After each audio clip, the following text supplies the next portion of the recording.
This is the Nightshade Cult, a podcast macabre. We bid you welcome. Enter freely and of your own will. I'm Nick Grimm. And I'm David Graves. And we will be your horror hosts for this dissection of Hideaki Anno's 2016 daikaiju eiga Shin Godzilla. That's a mouthful of genre right there. It is. So I had never seen this movie. Obviously, I'm not a kaiju guy, but Yeah. I'd seen some Godzilla movies through the years, especially that one 2000 Godzilla 2000 or whatever, the American one. Basically a dinosaur. 97. 97. Yeah, 97. Yeah, the one with Matthew Broderick. Mm-hmm. Yeah, much hated in the community. Yeah, and so this was I didn't know what to expect for this movie. I was thinking it's just going to be a big monster mash. This is a suspense movie. It is. It's a political thriller. Yeah.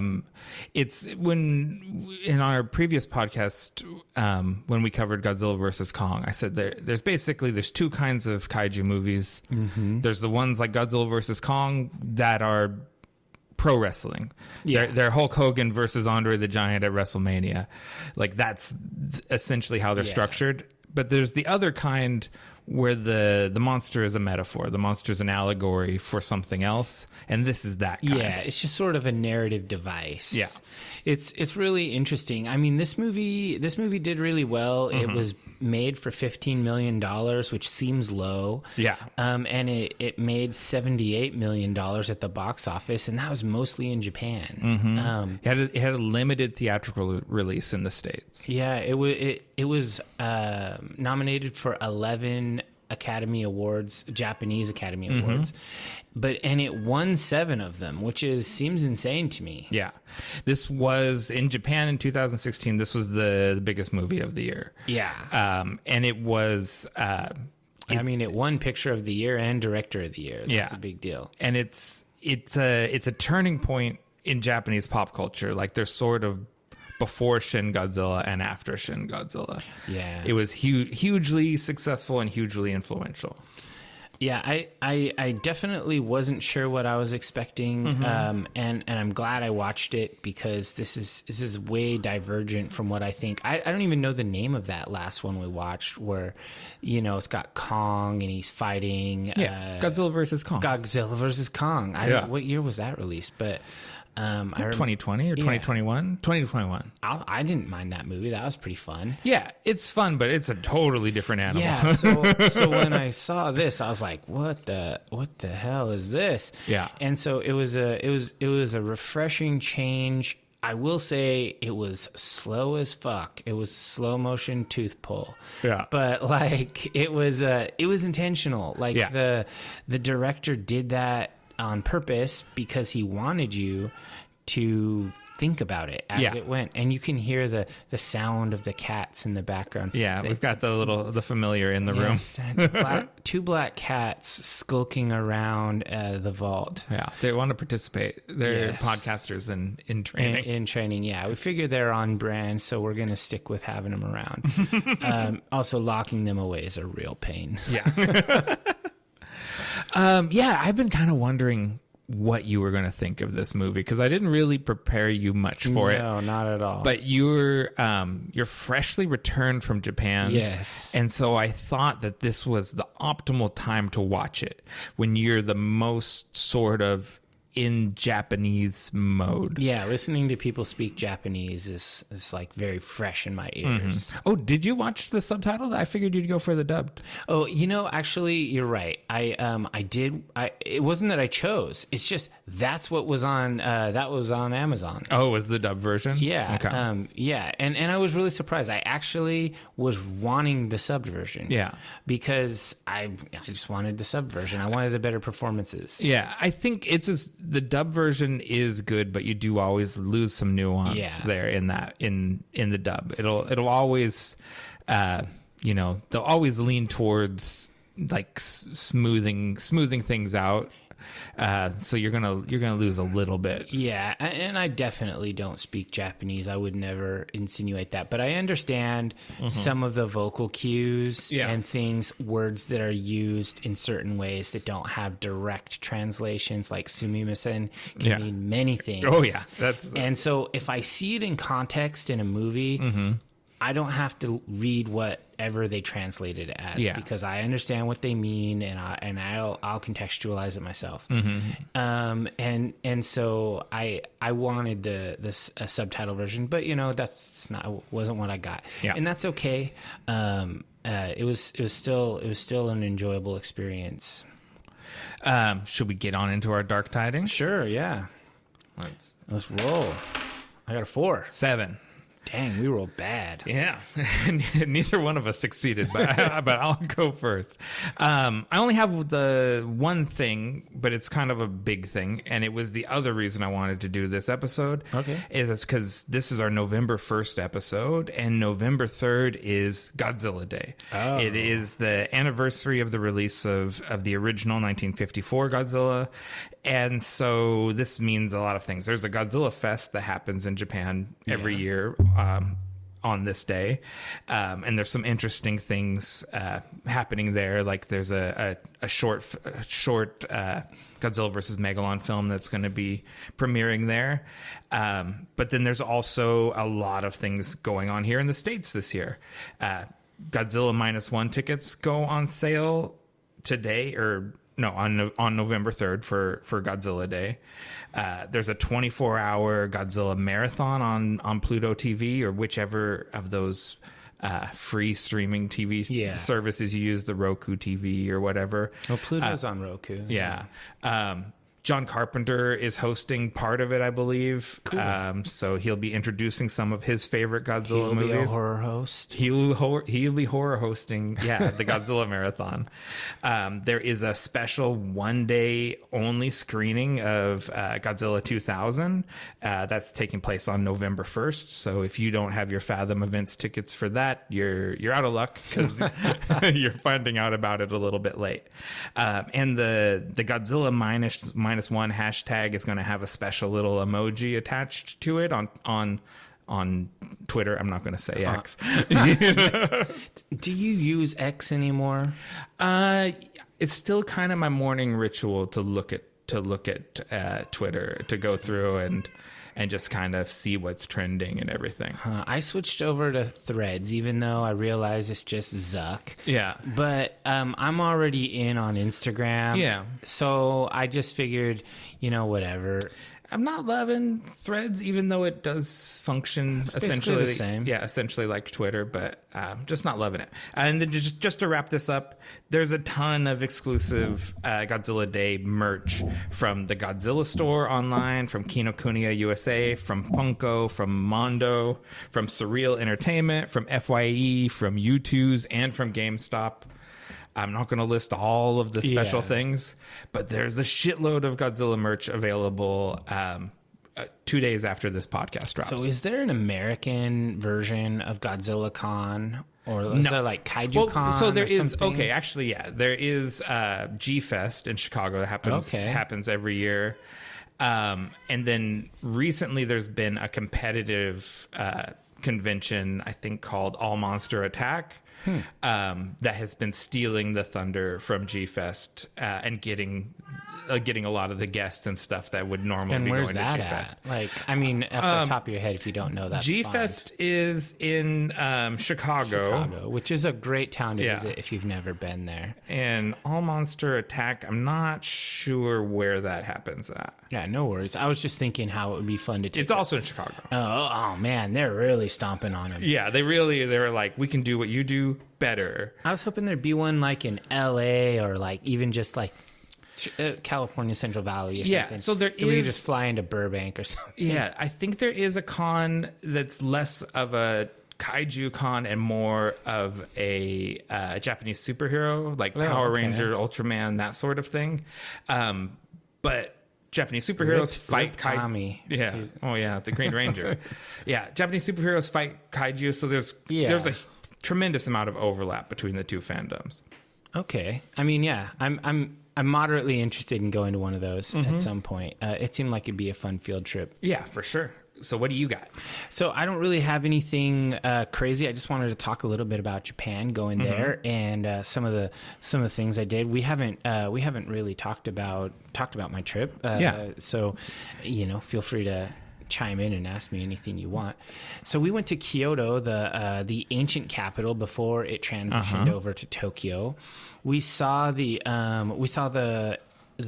ancient palace, the Imperial Palace, as it's known. But interestingly, the Imperial Palace is from an era after the emperor was no longer in true power. He was a figurehead. So it's more like a Shinto location because he was still is the head of the Shinto religion. Okay. So it's like a shrine. It's kind of like an uber shrine, but with a dwelling. And then we went to the Shogun's Castle, Nijo Castle, and it's really cool. Okay. It's like a proper castle, like with big stone walls and a full-on moat and all this stuff. It was just super rad.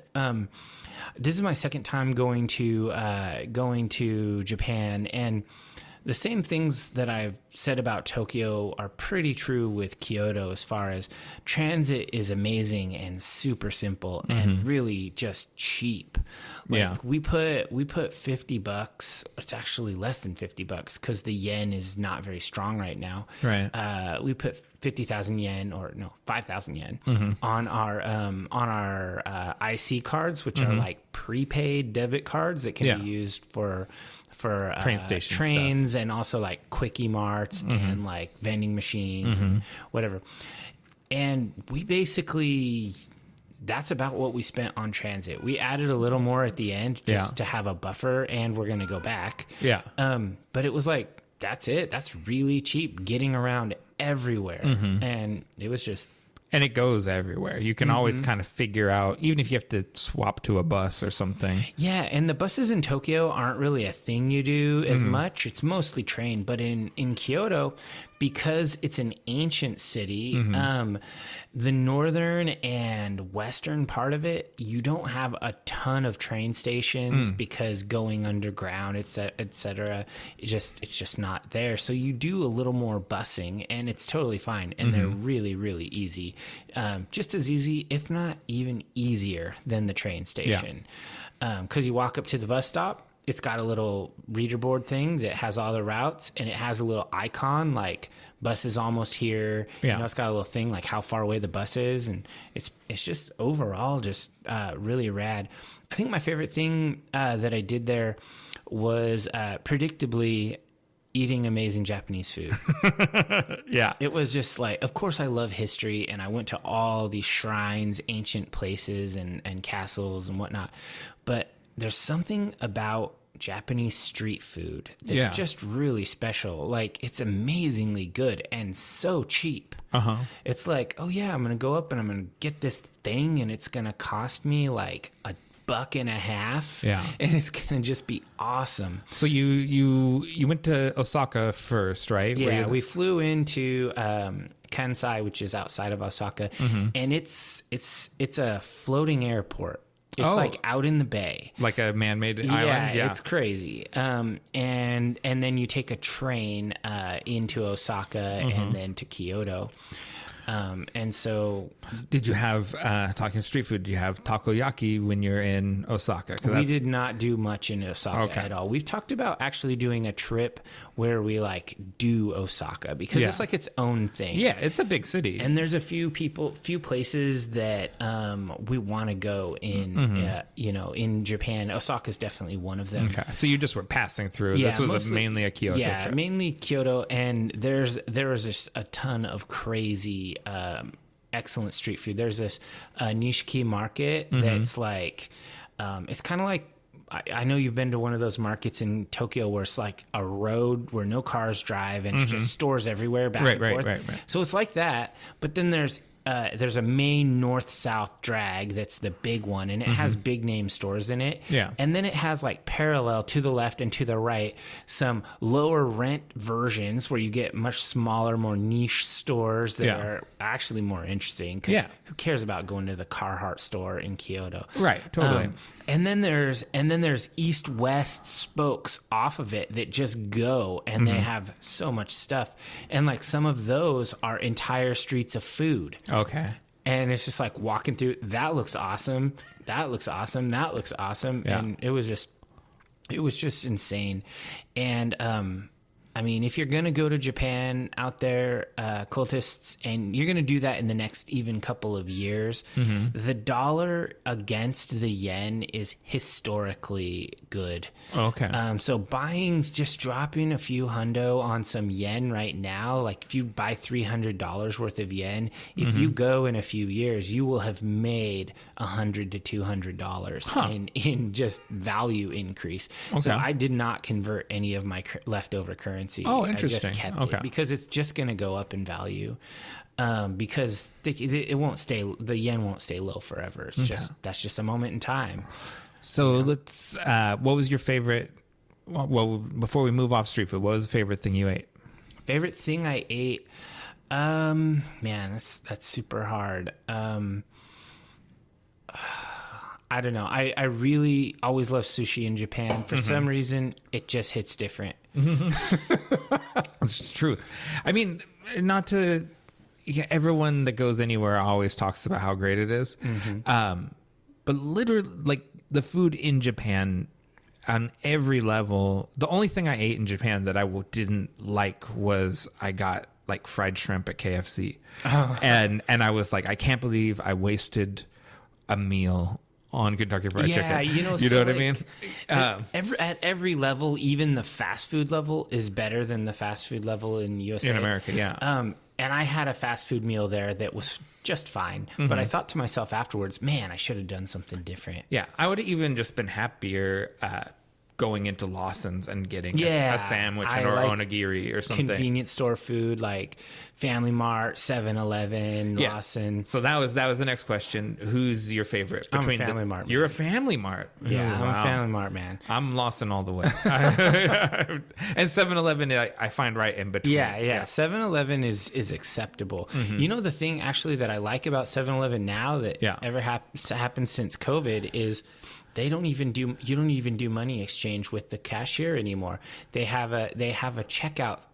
There's like a machine. You walk up, the cashier will scan your stuff, ask you if you want a bag, and then you just interact with the machine and you make all the payments and everything, and they hand you your stuff and you leave. It's awesome. Is it digital or is it still cash?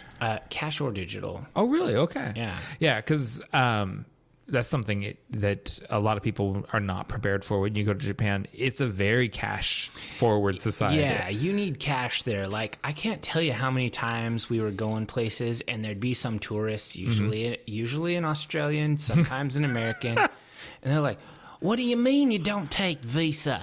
Yeah. It's like, yeah, dude, this is Japan. You need cash. It is what it is. The loud Australian is something you encounter a lot in Japan. It's so cheap for them to go there. Yeah. I think they give Americans a bad name. I think people mistake them for us. But every time we were somewhere and there was like an annoyingly loud white person, it was an Australian. Oh, yeah. And you'll see like German people pretend to not speak English. Yeah, there were actually lots of Europeans there, and they definitely distanced themselves. Yeah, they're like, the Australians and the Americans. We're not the best. Yeah, the Aussies they're the Americans of Oceania. I mean, and I do think they're louder than us. I think in general they get bigger and louder abroad. Yeah, for sure. Oh man, speaking of food, I did have one food experience that was kind of ascendant. I can't remember the name of the special word for it, for a Japanese many course meal done at the ryokan, the traditional style, and it was like 9 courses or some insane thing. Yeah. That was beyond any meal I've ever had anywhere. I've been a lot of places, and that just blew everything away. It was crazy. And those are usually very traditional, right? Like sort of like home cooked, sort of. Yeah, like the chef is there, the guy that makes everything. Like he lives there, yeah. Yeah, it was crazy. But then the second night at the resort thing, I had a food experience that I did not enjoy. Oh no, okay. Because I have this rule for myself, all these dietary restrictions or whatever, that it's all just self-imposed. Right. I don't have any allergies or anything. But I don't really like to eat beef. I don't really like to eat much pork, stuff like that. It's just not my thing. But I do say I will always engage in a cultural experience with regard to food. I will just do it so that I can have that cultural thing. And that was happening. They were making they were making Kobe beef thin sliced, cooking it in this hot skillet. And I've had Kobe beef before in my last trip and it was fine. Yeah. But this was different. It was cooked very thin, like almost like lunch meat thickness. Yeah. I know what you're talking about. It's in this grill on the table. Like they take the raw meat and they put it in the griddle on the table, and it's cooking, it's browning up. And then next to it, they have a thing of a bowl of veggies and 2 little bowls, and they have an egg in them, cracked, a raw egg. Right. And the cook grabs the bowl of the egg and whisks it up, and I'm like, oh, they're going to toss it in the skillet, and it's going to fry it up. Nope. Sets the bowl right in front of me, and then hands me another bowl filled with fried up beef, and you dip strips. It in the egg. And I looked at this and I'm like, oh man, I do not like either of these things. I do not want to eat these. And then I see like the lady that it was a old lady who was cooking it for us, like a grandma who's just really good. And she grabs her chopsticks and she takes a piece of beef and like dips it in the thing to show me. And I'm like, oh, I have to do it. You have to. When Oba-chan does it, you have to do it. You have to do it. Because not if she had just served it and walked away, I'd have been like, nah. But I had to have it. So and I thought to myself, if you put the cooked meat into the egg, it will cook the egg on it. No. The egg was chilled. Yeah. And the meat wasn't that hot. And so it was exactly what it sounds like. Raw egg drenched on cooked beef. Now, if you're a beef eater and that's your thing, you probably think, oh, raw egg, that doesn't sound bad. I don't eat beef, really. I don't eat steaks. And I don't eat raw egg. And so this is just like gnarly. I was just like, oh my God, I don't want to do this. I ate it. It wasn't bad. It was just kind of I don't know. It was fine. I did not have more, but raw egg is a texture thing for Westerners. We have a hard time with it. It was so slimy because it's raw egg, and the beef just tastes like beef. It tastes like really high quality beef, which doesn't really change much for me. But I was just like, man, now I at least have one thing I can say I ate in Japan that I did not like. And have you ever had raw egg before? Yeah, I had tried raw eggs, like the before. Rocky thing, like you chugged them for protein. I tried some smoothies and stuff with raw egg, and I always not liked it. I was just like, this is not my thing. Okay, so that was the one thing that I had that I was like, oh man, this is no good.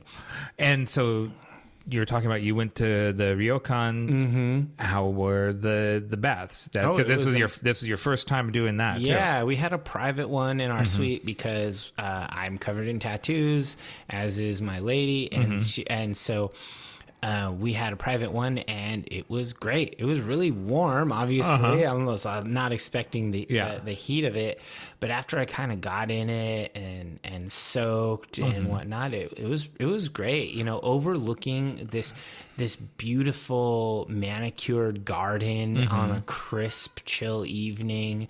It was awesome. Was it fed by like a natural hot spring, or was it just like hot water? I think they piped in the spring water or something. But yeah, we were not on the bottom floor of the resort, so it was piped up there in it. But it had like kind of a decorative wooden plank that the water runs down and splashes into the wooden bathtub. I'm like, wooden bathtub. This is interesting. I wonder how often they have to replace those.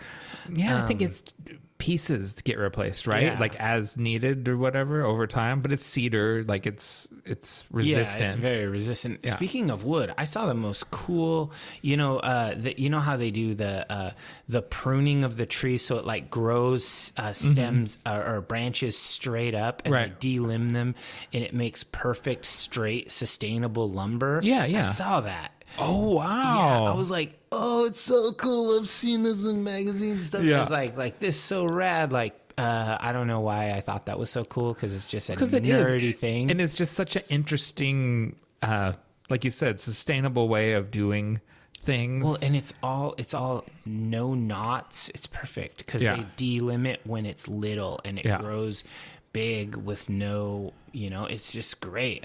I was just kind of blown away by it. And so where did you see that's, I'm assuming outside Kyoto? At one of the parks or open spaces or in outside there. So surrounding the Imperial Palace, there's a huge park. Like it's big. Like we walked for a long time to get to the palace itself, because we started at the south entrance.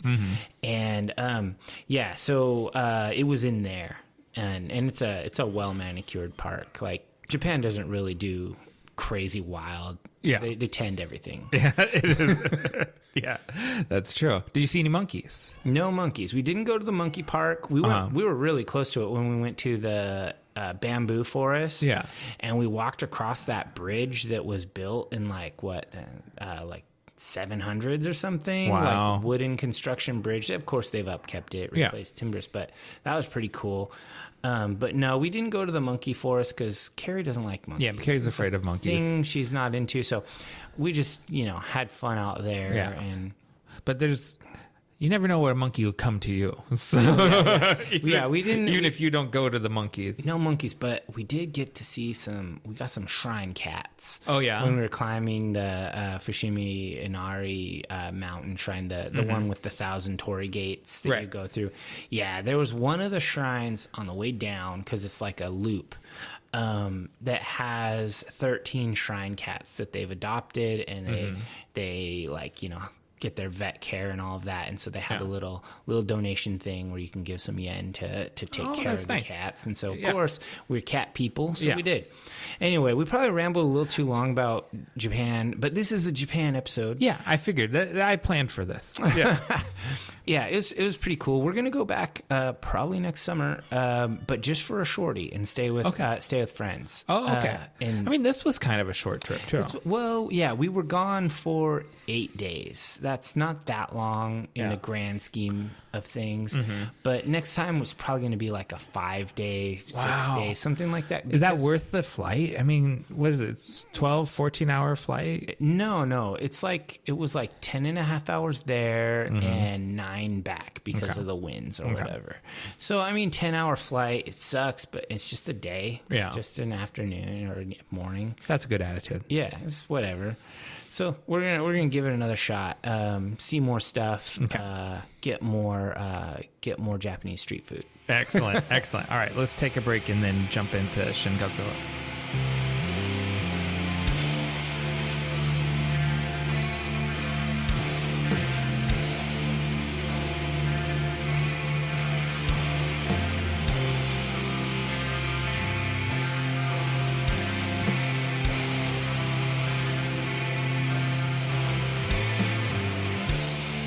Welcome back, cultists. When a mysterious aquatic creature first surfaces in the Tokyo Bay, then wreaks havoc ashore, the Japanese government struggles to overcome its own bureaucracy to respond. Yeah, that's it in a nutshell. Yeah.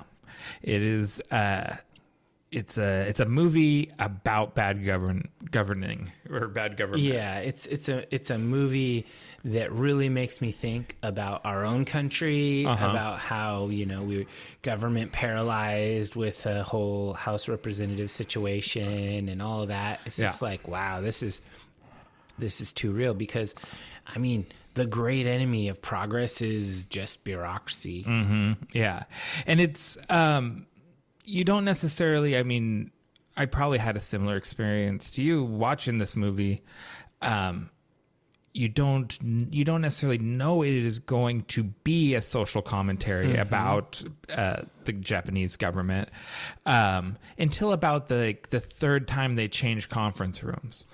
Yes. And then the absurdity starts getting clear, and you're like, oh, no, okay, I get what this is about. Yeah, I mean, hot take, the monster in the movie is not Godzilla, it's the government. Yeah, it is. Yeah, just the machines of government and all the agencies and everyone being selfish and working at cross purposes and all this stuff. And so I really like how they convey that with a slow burn, and they make it suspenseful. Like you feel the existential dread that the characters are feeling, the main perspective characters that you're following around in this governmental organization, and they just are feeling like this is the worst. I can't believe this is going on. And they're constantly being shut down by old guys. Right. and just like, oh, that would actually be this agency that handled that. Right. Let's adjourn and have a different meeting in the appropriate room. Yeah. Can we have the appropriate cabinet ministers go to this other ready room? Yeah. And then bounce back and forth. Yeah. And so just for the perspective, the original 54 Godzilla was in the wake of World War II and the atomic bombs, and also stuff that happened with atomic testing in the subsequent years, like where the Daigo Fukuryu Maru fishing boat was contaminated by atomic testing. And so that movie was dealing with those issues. This one is in response to the 3/11 earthquake and tsunami and the Fukushima Daiichi nuclear power plant meltdown. Yeah. And so they're mirroring the response or lack of response to the power plant meltdown. Because it was the same sort of thing where the government agents were putting on their little blue jumpsuits and going and having press conferences about how everything is fine, while the power plant is actively melting down. Yeah, and just like in this movie, he's actively saying things that aren't true because he's trying to calm everybody, and it's viral on YouTube. The exact opposite thing that he was saying. Yeah, and it's like everywhere on social media. Yeah, because you can't do it faster than the TikTok kids. Yeah, you know, they're going to be uploading stuff immediately as it's happening, so you can't spin that. Yeah. It was crazy to me when the monster, or it wasn't even a monster yet, there was just a big steam explosion thing in the sea out in the bay, that they were trying to come up with all of these things that it could be, and none of them thought it would. None of them even floated the idea of a foreign attack.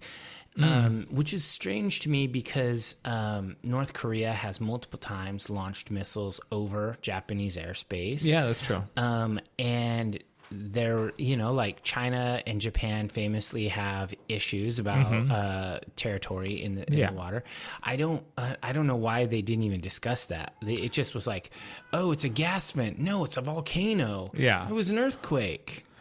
I guess. I mean, maybe because of where it came from, that it didn't, you know, coming from the ocean floor, it doesn't seem like something that would be a foreign agent attack or whatever. But yeah, that is interesting because that's kind of the first place that in the West that we go to, right? Yeah. That it was like, who did this to us? What, which of our enemies? Who are we killing? Yeah, exactly. But no, you're right. And they wouldn't entertain the idea that it was something else either, too, because that's our protagonist is the first person to say that there was a large creature sighted there at the site, and they're like, ridiculous. Definitely volcano. Couldn't be a creature. Yeah, couldn't be a creature. It has to be a volcano.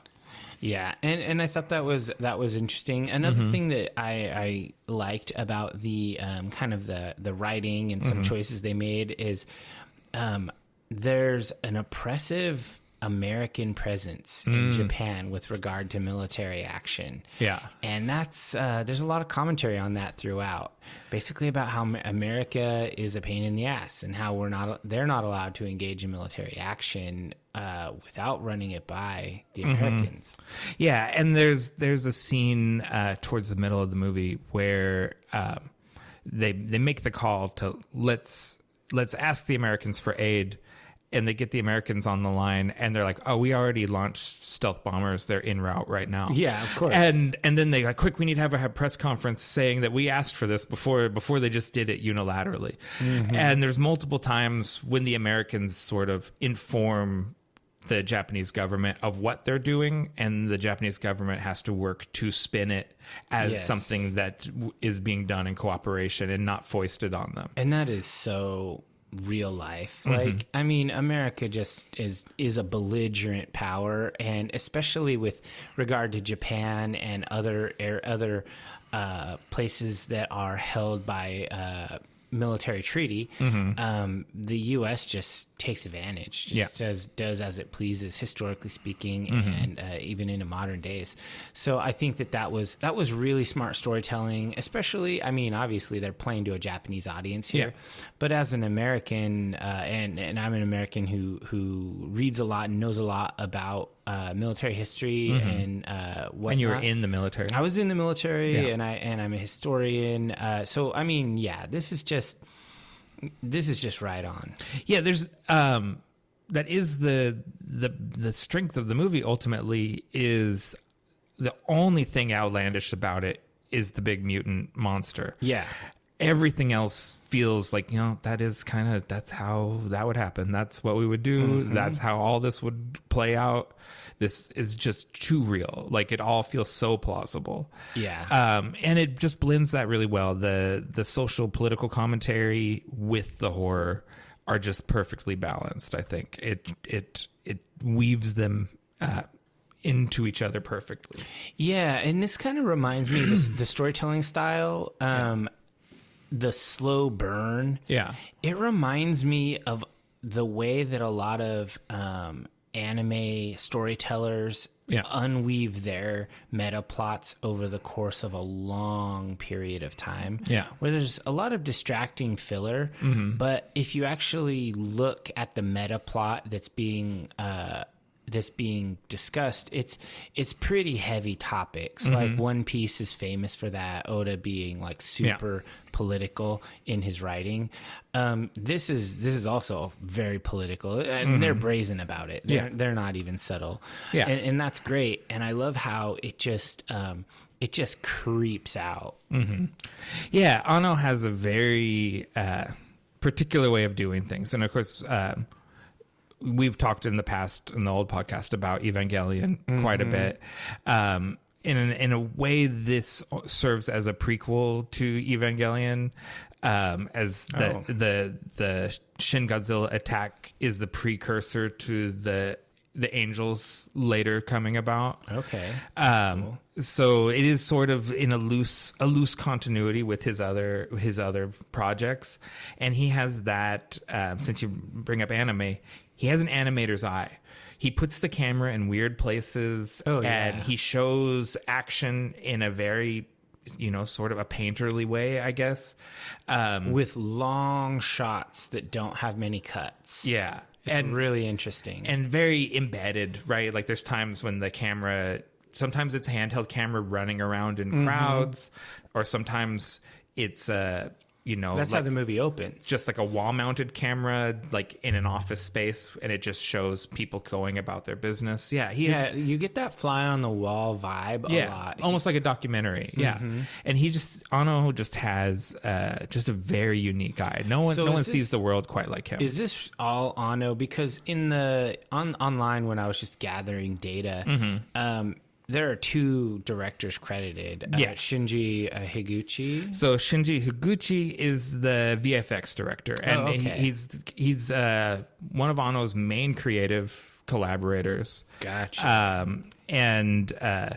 He's co-director of the film, but he is primarily the effects director. Gotcha. And he has a unique eye too, and a lot of your monster action is going to be mostly him. And he's a great director in his own right. That makes sense. As an aside, just, Japan related, blah, blah, blah. Do you consider yourself an otaku or a weeb? I much prefer the term otaku to weeb. And I don't know if that is extra weeby. I am from an older generation, I think, than weebs. I'm from seems like a kid thing, running around with the Naruto headband. Yes, it is. It is from, and this is not a diss on them, but it is from a generation that didn't have to try as hard to get anime. Yeah, I remember, back in the old days. Yeah. And so, even Evangelion was a little late. I mean, I came to Evangelion after this. I saw this and I was all right, I'm going to get into Evangelion because this really got me. And so I'm going to go back and dig into that because I had just ignored it. Yeah. Well, there's just a lot. You can't be into everything. Yeah. And I worked at Suncoast for a time and I kind of, I was a little put off by those Naruto kids. Yeah. Now I have a lot of affection for them, but at the time I felt like it was a line in the sand, and I wasn't into their. I'm old school. I'm into Godzilla. Yeah, I like older stuff than you guys. Yeah. Okay, I was just curious because I don't think I'm either. I'm adjacent. You're adjacent. I'm you're in a weeb house. Yeah, my house is weeby. My bro here is a otaku. Yeah, it's like you. Like when you marry someone that's Catholic, you're officially you've converted, but and I mean, I guess I have gone to Japan a couple times. So yeah, that's pretty weeby. Yeah, it is pretty weeby. But anyway, I just was curious. Yeah. Because this is deep nerd Japan otaku stuff. It absolutely. Anno is, so he was part of this animation collective called Gynex, and they did a VHS tape back in the late 80s called Otaku no Video, which was a big favorite of mine. And there's a guy that maybe is sort of an Anno analog in that, who declares himself the Otak King, but it's really true. Anno is the Otak King. He's the king of all otaku. That's cool. He's a deep nerd. I believe it. This is a nerdy movie. So the only other things I was thinking about with regard to storytelling, I'm sure you have endless scroll of lists of things. It's not that long. I just loved the ending of this movie about. So Godzilla, spoiler alert, Godzilla is defeated, but it's kind of like a Pyrrhic victory. They suffered huge casualties. Tokyo's all in ruins. And also, you don't know if he's really done. He's just still. Yeah. He's maybe in stasis. I don't know. They pump him full of coagulant basically and just stop him. And you get that final shot of him he's evolving one more time, he's splitting apart into all these little humanoid creatures, little monstrous humanoid things. That actually is one of the most grim images in the whole movie. And what I love the ending a movie on something that is like a cliffhanger and then never getting back to it. I think is it's very, I love that sort of thing. I say this every time. It's Alfred Hitchcock. It's The Birds. It's, is it over? Yeah. Is it not over? But obviously, Toho and all the toy companies and everyone would have loved Anno to go back and do another one, right? It's not too late. Yeah, but he's just not going to do it. Like, that's not where he doesn't need the money. It's not why he does things. And so I like that purity of vision to end on something that could be a cliffhanger, but it isn't. It's just a sort of like, I don't know, like a pause. Yeah, just sit with that for a while. Yeah, exactly. I like that kind of bold storytelling. That really moves me. And they talk about how the US didn't abort the countdown. They merely paused it.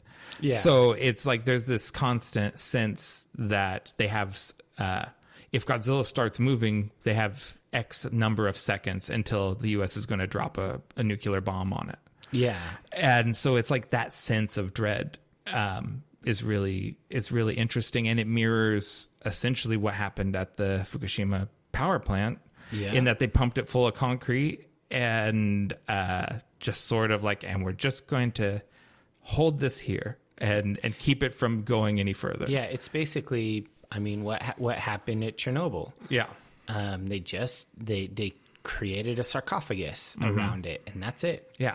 So Godzilla is the stand-in. It's just this looming disaster on pause. Yeah. Incredible. I think it's great storytelling.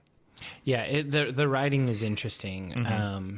And it's I think that it provokes a lot of thoughts with how they tell the story. Yeah. So as we're getting into the visuals, Kosuke Yamada is the cinematographer.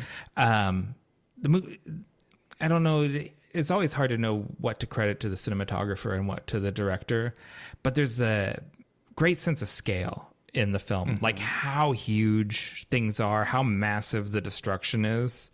That's easy to get lost, like if you watch like a Transformers movie.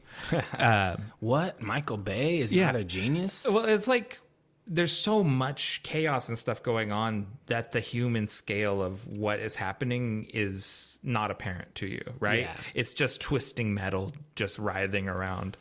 This movie, there's times it just zooms out at night and you just see the Tokyo megalopolis in flames, you know, and it's like how massive the casualties would be for that, everything. It's like, it's awe-striking how destructive it is. Yeah, I think Americans don't often consider Tokyo is the biggest city in the world. It's biggest by land, it's biggest by population, and it's also extremely dense. Right. So when and I mean, you've been there, when you just consider like what happens when a few square blocks get destroyed by something, it's just like, that's so many people. That's just so many people. It's insane. Yeah. In like the opening part of the movie, when he's the Kamata-kun, the kind of the early larval form of Godzilla, is pushing through like the channels, and kind of coming from where the Haneda airport is and going into the city proper. It's crazy because like when we went to Japan in 2017, we flew into Haneda, and so you follow those train tracks along those canals going into the city, and it's like, it's so weird, like, because it's just a real place. Like, you've been there. Yeah, it's very accurately portrayed, and you can imagine if a big dinosaur thing pushed its way up this channel, and and they don't respond at all. Like they only finally mobilize a response right about the time Godzilla turns around and goes back to the ocean. Yeah. So it's just chaos as it wreaks havoc through the city. Yeah, I flew into Haneda as well, and I was really thinking, oh man, that place is beautiful. Yeah. I hate that he's ruining it. Yeah, that's a nice neighborhood. Yeah, it's wild. So, I mean, part of this that I really enjoy about the cinematography, and again, I don't know if it was Anno or whatnot, is there are super long scenes that go on without cuts, and it's crazy how they just keep panning and like moving the camera, but it never looks away. And so it has the visual effect of, it's like forcing you to look at a thing. Yeah. Like you never get to look away, especially at that ugly larval Godzilla thing. That thing is gross looking. Yeah, and then it jets blood out through its gills. Yeah, that was okay. So I didn't know when I started this out that this is going to be like he evolves like a Pokemon. Oh, okay. Yeah. I did not know. And so this thing happens. It's like I see that, there's the thing out in the water. I'm like, oh man, he's going to come in like a freaking battleship and he's just going to wreck everything. And then it's like this weird, like dog-faced worm thing with like these huge unmoving eyes that are just creepy and ugly. And I'm just like, man, this version of Godzilla blows.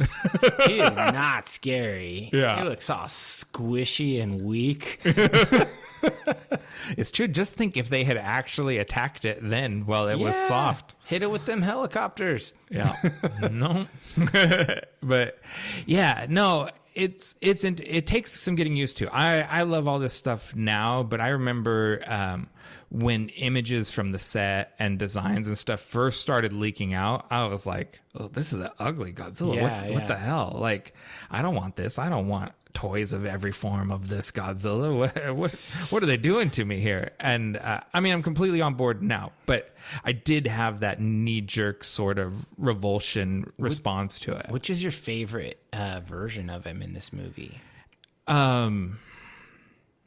I mean, it's got to be the full on,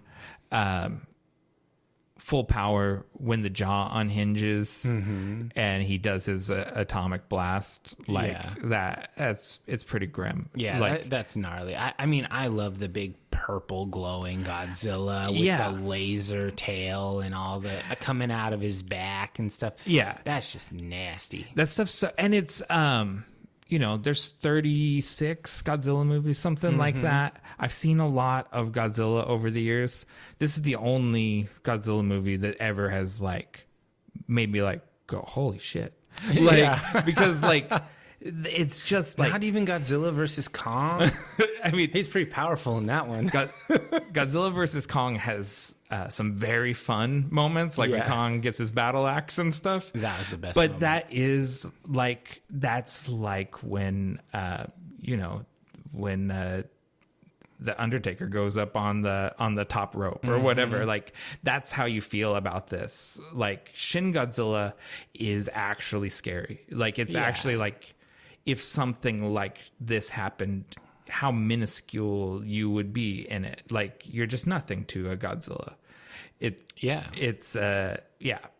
level of destruction's just incredible.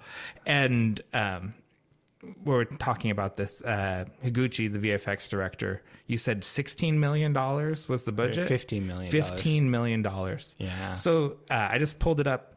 Ant-Man and the Wasp: Quantumania, $200 million. Oh my God. It doesn't look nearly as good as this movie. It looks like hot trash. And this movie, with like Marvel movies are bad, a fifth of the budget, looks incredible. Like, it's actually, awe-inspiring. Whereas like the modern American $200 million blockbuster looks like garbage. It seems crazy that they would spend $200 million on those B-list characters. It's just what everything costs. Like, they just spent $200 million on everything. On everything. Nothing is cheap. But it looks bad. Like, this, it just blows my mind how bad modern movies look. Like, Not Jurassic Park modern movies looks great. Like, like even just going back 20 years in America, things looked better than they do now. Yeah, I mean, but not all modern movies look that way. It's like, it feels like there's modern blockbuster movies are their own vibe and thing, but like some of them you can watch and they're like super fun and they look good. Like, even just something just off the top of my head, like Renfield with Nick Cage. Yeah. that movie looked great, and it was fun, and it was. I bet enjoyable. that's I bet it's $100 million. Okay, you better Google that. Let's look that up. Let's see that. I would say let's see who can guess its price without going over. We're going with Price is Right rules. Yeah. But I'll say the creator was like 50-60 million, and that movie looks great. So it can be done. I'm gonna go 75 million on Renfield. You went over. You're close though. 65 million. Oh, okay, yeah. I mean, it looks good. I think we should be aspiring more for the $50 million mark, and where it's enough money to make a good looking movie, but you have to be smart with it. Yeah. When you have 200 million to spend, they don't think about what they're spending it on at all. They're like, absolutely. Redo that scene. I don't like it. And like, there's no economy. What was that? What was that independent movie we watched at the Cthulhu, at the Lovecraft thing? Lovecraft thing. That looked really good. And yeah. that was made on a shoestring. It was made on like $10,000 or something. Yeah. It's less than this movie. Yeah. yeah. And you're right. People that are working with a lower budget are more inclined. They're more creative. Yeah. More interesting. I want to shout out Mahiro Maeda, who's the concept designer. He was also the designer for a lot of the Evangelion stuff. And Shin Godzilla is scary looking. He's hideous. He never once does he look nice. It looks painful to be Shin Godzilla. He looks like he's been burned to a crisp. Because he's been eating radiation. A radioactive sludge. And you talk like it's got those blank fish eyes, right? Like these sort of like you see with a deep sea fish, like an angler fish has those sort of blank eyes, and it just makes it even scarier because there's no passion in it. It's just unblinking. It looks, like I said, like it's been burned up. It's a really it's body horror. It's like Cronenberg, like it's really gross.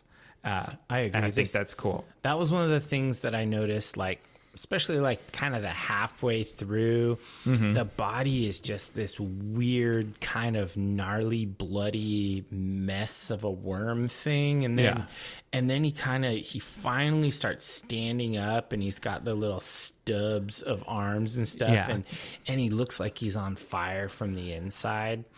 And it just looks painful. Yeah. Then like it kind of cries out, and it seems like an anguished cry. Like it doesn't, like the whole thing is awful. It is not a power fantasy. It's not something you'd want to do. Yeah. Or Attack on Titan's like that. The Titans always look like they're in pain too. Like, yeah, that's true. The Attack on Titan is a good analog. Yeah. It's like, it is definitely body horror. What's next? So audio? When we talk about sound, I think that the sound designer, who I guess Yukihiro Shibutani this was a really good sound design. Like the real world sounded like the real world. Yeah. It was super immersive. Like they didn't delete little sounds that may be distracting or whatever, because those sounds exist in the world. Yeah. And like the hot water machine for your tea or your ramen or whatever, that pumping sound or whatever. I really appreciated that level of sound design was considered, because there's no way that stuff was accidental. That's not how Japanese people make their crafts. And this guy, not to paint with too broad of a brush, but there's a culture of excellence and intentionality. Yes. And so those sounds were put in because they wanted them to be in there for the effect, and I really appreciated that. Yeah, I'm glad you're on that same page, because I was reading a Reddit post the other day or yesterday talking about the sound design of this movie and how bad it is. What? And it's one of the better parts. And they're like, why would you do a 3.1 channel sound on a modern movie? It ruins the movie, blah, blah, blah, blah. And it's like you said, it's intentional. It is intentional, like especially when they use vintage sound effects, like from the old Godzilla movies, and they use music from the old Godzilla movies, not remastered, not updated versions. It almost sounds like vinyl needle drops. Like they use very analog sounds to evoke that sense of place and time, and to give you the Godzilla feels, right? Like attach it to the legacy that it comes with. And I do, like, to me, that is a big part of why the movie resonates the way it does. So I'm glad you're on that same page. It's intentional. It's lo-fi and gritty and raw. Yeah, and I like purposely. I like music like that, where they choose to make it sound dirty. Yeah, and so the same Shiro Sagisu's score, including the bits from Fukabe's old school Godzilla scores that he weaves in through his score. It's moody, it's ominous, it's haunting. It's vibe. It's all vibe. All the sound is going to create a vibe. Yeah, it's kind of it's like depressing or oppressive music. Yeah, which is really interesting. Yeah, whenever the choir comes in, and it's like, like it's just Sadness. Like this. It's like this weight over you. Like this is the city is doomed. There's nothing we can do. It's awful. Yeah, great vibe. I also wanted to call out Godzilla's roar because it was crazy amalgam of sounds. It's like at first it's kind of got this machine-like grunting of a roar. I don't know, and then like it sounds like real animals like screaming, and even some human voices, and it just feels like this gnarly cacophony, and it's a very unsettling sound. So the main and they're using the vintage sounds. So the main Godzilla, the screonk sound, is a double bass with a violin bow being dragged across it, and then the audio reversed. Oh, interesting. Yeah, that's pretty cool. Yeah, and that's the origin of the Godzilla sound, and they're using the old school one in this. It's not any of the more modern versions of it, but it is an unearthly sound. Like it just, something about it is very haunting. Yeah, I like how it has that weird kind of almost mechanical vibe sounds as it's like winding up to roar. Yeah. It's like it's like really, really cool. And then there's that long kind of tail as it reverberates at the end. Yeah, awesome. Yeah, it has a really nice just kind of emanating sound afterward that kind of washes out. It's pretty cool. And the movie really, I say this too often, it makes it lose its effectiveness, but really this movie does it more than most. They will sit quietly for a long time. Yeah, that's true.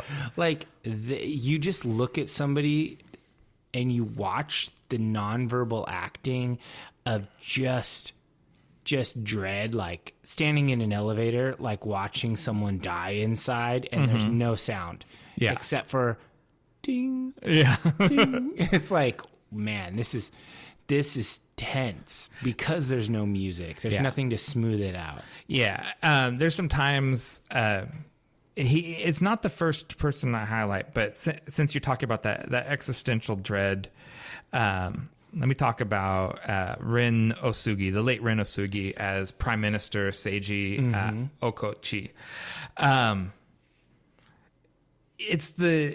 He's not the protagonist of the film. If anything, he's sort of the villain of the movie in a way. But he gives the strongest performance in the movie. He does give a great performance. Because it's like you very seldom see a leader portrayed as exactly the wrong man for the situation. He's out of his depth, wants nothing to do with the situation that he's in. He's not the sort of leader that the crisis, like he's forged in a crucible. Yeah. He was put into the fire and fell apart. No, I've seen exactly this. Yeah. When the Twin Towers happened and George W. Bush is on camera and someone tells him something in his ear and he sits there. Yeah. And you're like, dude is stunned. Yeah. That is this prime minister. Yeah. It's like the wrong guy. He is the wrong guy. He is not the man his country needs.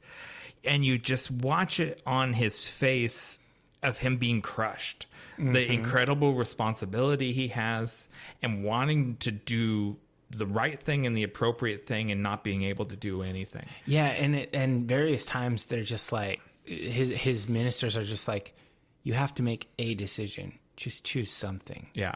And he just makes a decision. He just doesn't know what to do, and so he chooses one of the options given to him. Yeah. He's like, yes, authorized force. And then they're like, there's civilians here. Stop.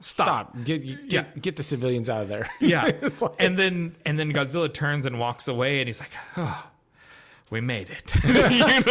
Like he has this moment of like, I don't have to do anything else today. Like, and then they go out and survey the tremendous destruction and are like, we had 2 hours and we did nothing. Yeah. And it's like, yeah. So anyways, the late Ren Osugi gives a tremendous performance in this movie.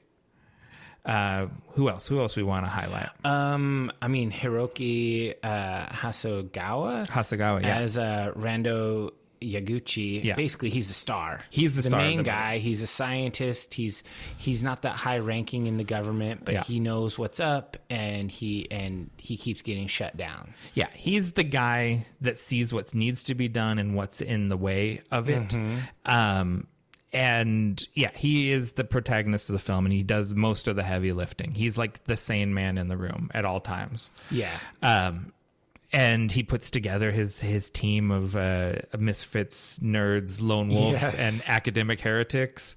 And that is like the worst A team ever.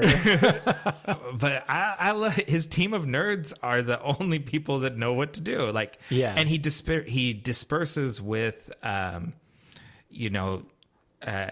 like rank and title. Yeah, and like the hierarchy between different organizations within the government, and it's like a flat place where everyone's opinions are valued and everyone works together for a solution. Yes. Maybe it's a little unrealistic, but it's like it's what you want. It's what you want in a crisis, is someone like this to come in and take control of the situation. He's great in the film. Yeah, I think that Satomi Ishihara as Kyoko and Patterson, the American agent, the U.S. diplomat who is Japanese. Yeah. She did a great job. I think the character, I didn't actually really like the writing for the character a whole lot, but I do think that the performance was good. It was witty. She was believable that this person has climbed the ladder and become an important government official. And I think that it was a good performance. Yeah, and so the thing you butt up with her, I think, is as an American, to us, she does not read as an American at all. No, you don't take her as being American, and so this idea, we butt up against it. But like, I really tried to imagine I'm not a native English speaker, and watching her performance and her body language and sort of like the cocky swagger she comes in with. Yeah, they basically just kind of make her seem like super egotistical, and that's what America is. Yeah, I buy that. That's not that's fine. And so she's like the person kind of stuck right between her career ambitions and a sense of loyalty to the country of her ancestry, right? Like, she really is not cool with the idea that we're going to just drop a thermonuclear bomb on Japan. Yeah, we're going to nuke Japan again. Yeah. Come on. And so she ends up helping gosh, why am I always forgetting his name? Yeah, Rando Yaguchi. She ends up helping him, like feeding him information under the table and partnering with him, potentially damaging her career. So what you're saying is she's a traitor. Not to humanity. I don't think. Yes. Yeah, she's, and not, I mean, I think she didn't do things she wasn't authorized to do, but she did things that were not great for her career. Yeah. If she wants to become president in 10 years, which is sort of the undercurrent of the character, that someday she's going to be president. We talked about that. Carrie and I talked about that. Could that lady become president? I don't think so. You don't think so? Mostly because America is deeply misogynistic and racist. That's true. And overcoming both in the next decade, probably not. You know, in 2016, I might have said, I think she could. But now with the... having been through the intervening years, and you're like, maybe I'm thinking a little too much of us. Yeah, I think that's a little too ambitious for progress. Yeah. Although, I mean, I'd be down for a diplomatic, younger, smart person. That'd be great. Yeah, it would be nice. You know, I used to say nobody over 70, but then I realized I'll never get a choice like that. And now I have to say nobody over 80. Oh, God. Isn't that sad? It's very sad. Okay. Yutaka Takenouchi as Hideaki. I'm sorry about my bad pronunciations. Akasaka, who's the aide to the prime minister. He is so great at playing. He's such a toady. He plays these kind of characters. Yeah. So of the Shin Japan heroes, whatever kind of series, he's the Nick Fury of the movies, because he's in Shinultraman and Shinkamerider also. So he always, in anything I've seen him in, he plays this sort of like the guy that's a little bit older than your protagonist, that knows what's up. You know, like... Yeah, but he's kind of like... He gives me greasy government guy vibes. Oh, yeah. He is a greasy government guy. He's the aide to the prime minister. Yeah, he doesn't seem like real and cool. He seems like... I'm wary of this dude. Yeah, because he also is like... you shouldn't say what's really happening around the prime minister because he doesn't want to hear it. Yeah. You know, like it's going to be bad for your career. So think about that before you talk. But yeah, I've been trying to think, because like, who is he in an American, like what's the American actor that's equivalent to this guy? And maybe it's James Spader. You know, like when you're talking about greasy, that's what makes me think of that slickness to him, is like, yeah, like just there's something, like, you know, he's the smartest guy in the room, but there's something a little greasy. There's something you also don't trust about him. Yeah. Mm-hmm. What else we got? Yeah, that's all the people that I pulled out. Kind of the main 4 stars of the movie. There's a lot of lesser supporting roles, but yeah. There is a million Japanese character actors that are familiar if you watch a lot of Japanese movies, and everyone does great.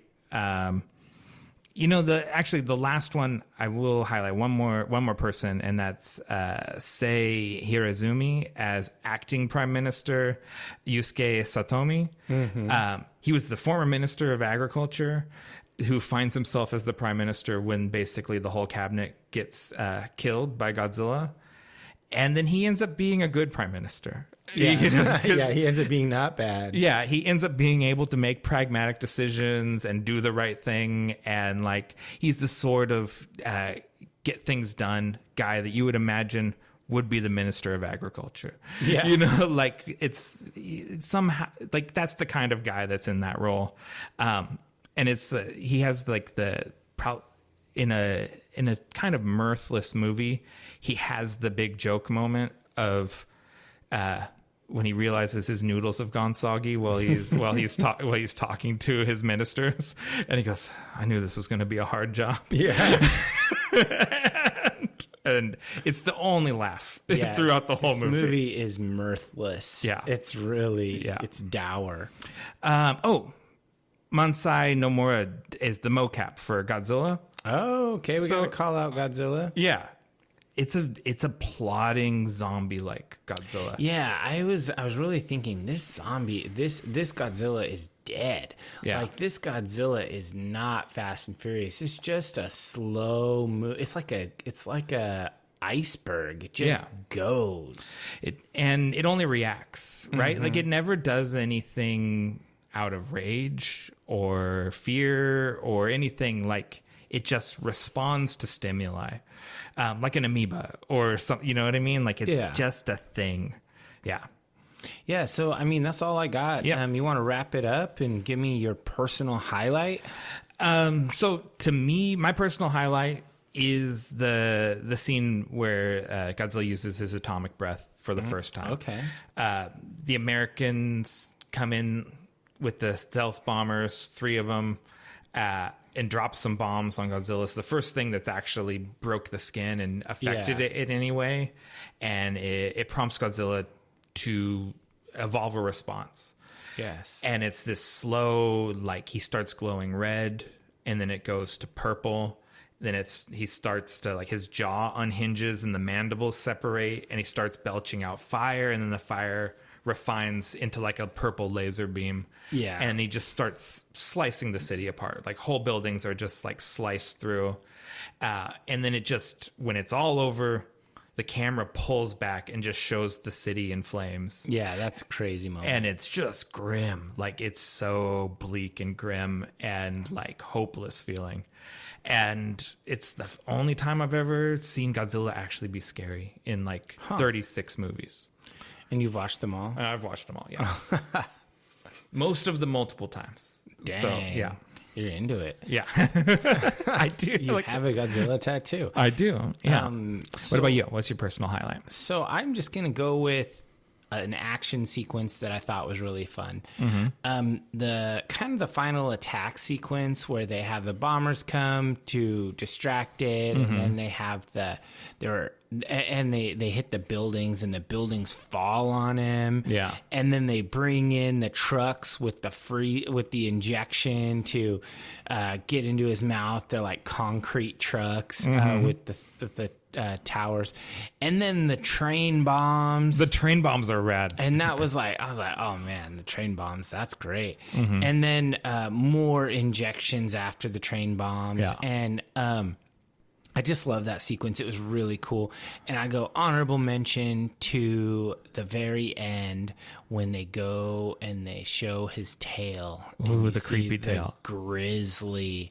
Like that looked like a real effect. That looked like a sculpture or something. Yeah, I think it's a maquette. Yeah. And yeah, that was just really gnarly. I think that looked awesome. Just think if those little critters got loose. Why don't we have a movie about that? Human-sized little Godzillas running wild. How long till they just wipe out people? Everything? Yeah. Yeah, I don't know.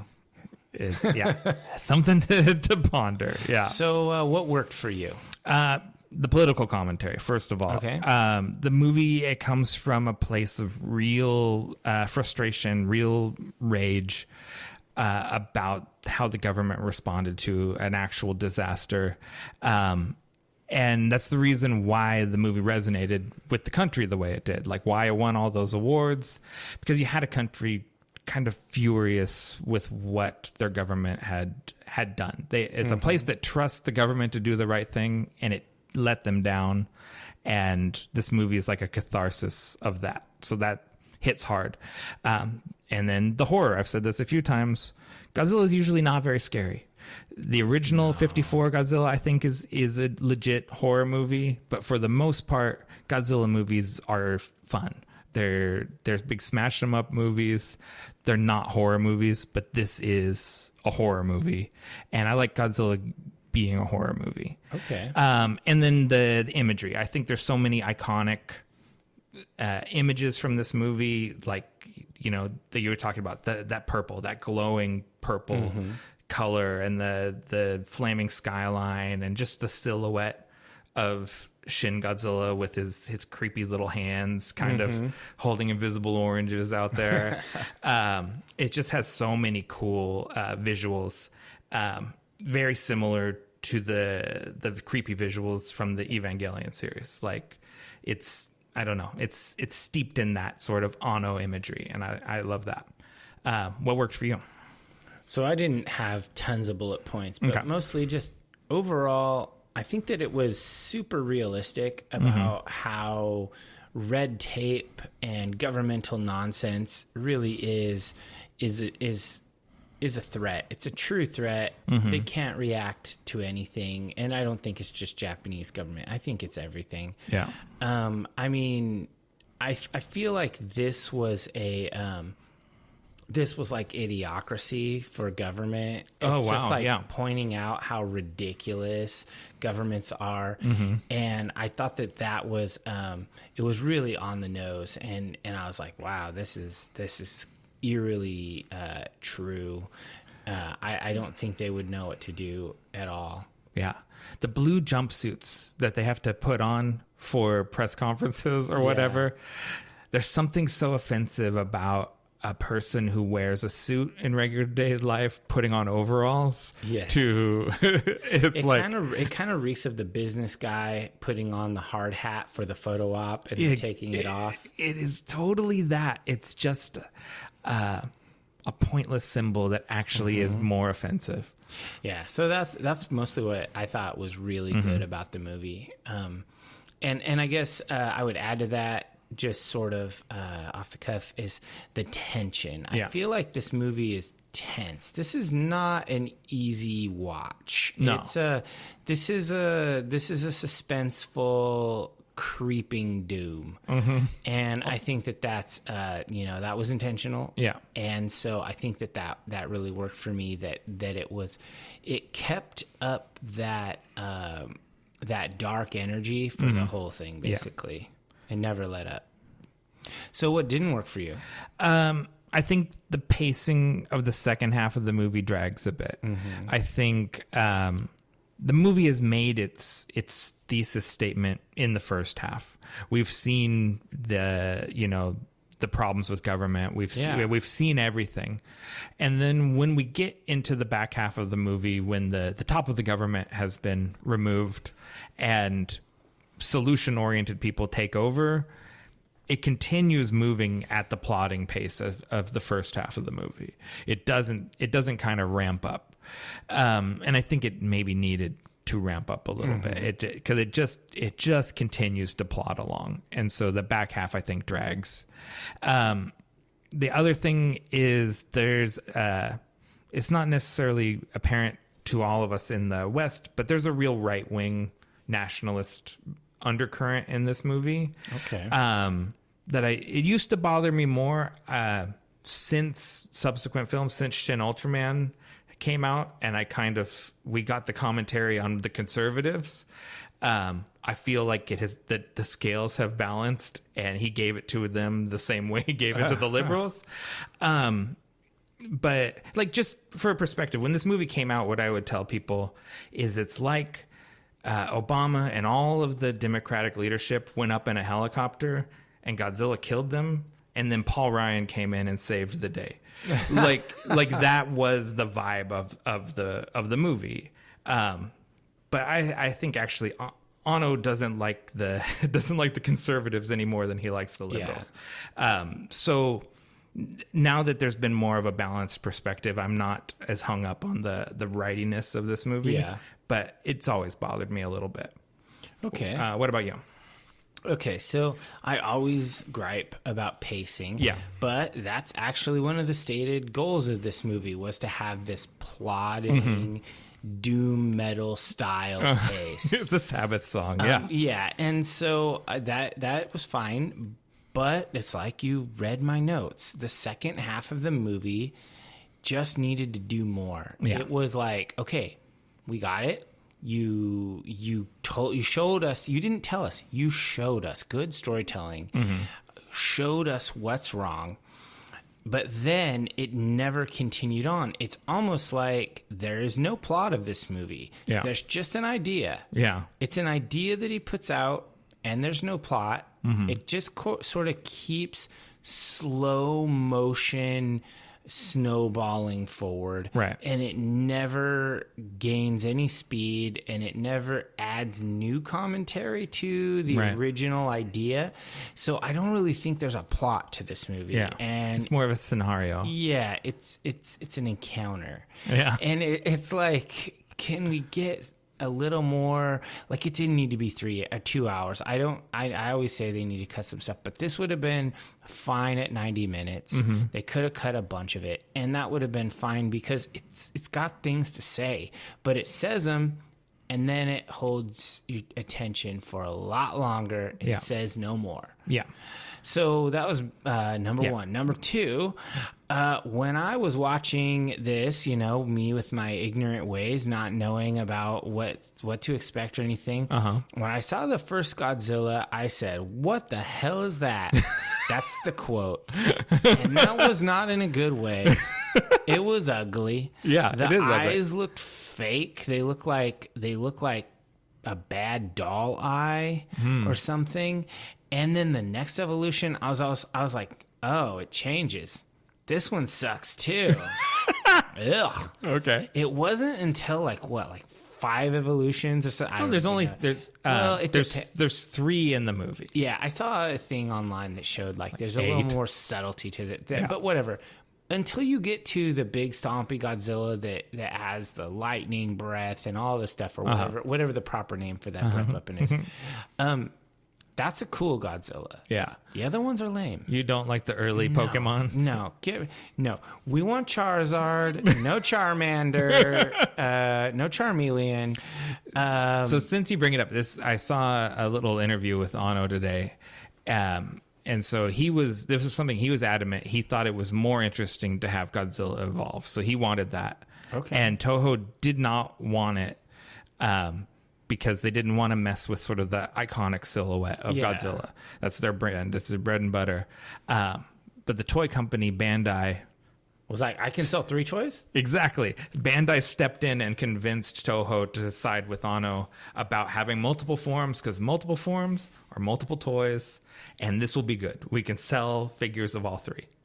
And so ultimately, the Pokemon wins. The Pokemon evolution. Form 1 was just like Ultima lame.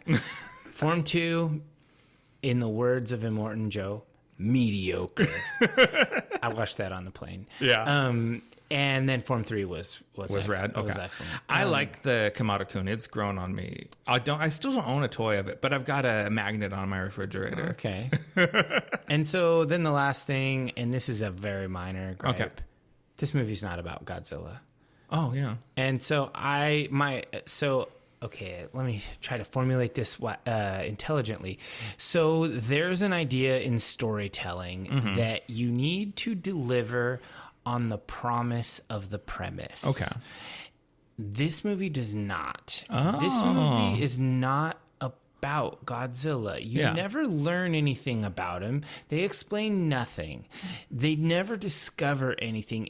I mean, Godzilla versus Kong, you get a lot more promise. There's a lot more mythology in that. Yeah. And this one, you never learn jack. And that mystery is probably intentional. Yeah. But I think the movie being the Godzilla movie, it's not even about Godzilla. This could have been any monster. That's true. And so I think that just sort of, they say, what is it? Whatever. It did not meet my expectations. I had ideas and expectations.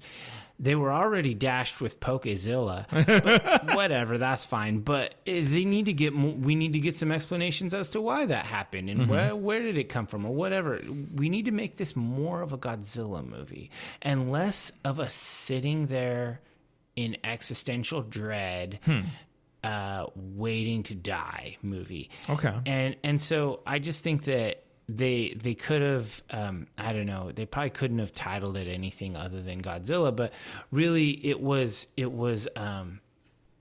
failed to deliver information where it gave you a heaping truckload of mood and vibe. Yeah. It gave you nothing to chew on, like on a cerebral level as far as like lore goes. Okay. It's more just like high concept. Yeah. And that's fine for an art movie, but this is a fucking Godzilla movie. I want more Godzilla. and I want more. You want more lore. Yeah, I want Okay. some more. And so I just felt like the movie wasn't a Godzilla movie. It was a movie about a paralyzed government. Yeah. And it could have been about an earthquake and a power plant. It could have. I mean, it literally is. It is about an earthquake and a How power it's plant. creeping along at first, and they Yeah. could have killed it early on, but they don't, and they Yeah. wait. Yeah, it's just a movie about a power plant. And I kind of wanted more science fiction.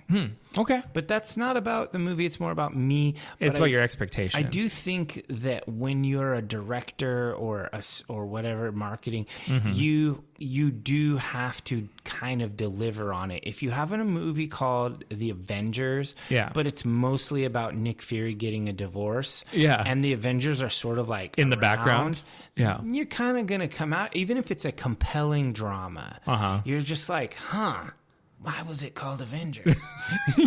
Okay. I'm sure you're not the only person to feel that way. Yeah, it's just what I think. So what did you give this for a rating? I'm very curious about this. Yeah. I do. I've wrestled with this.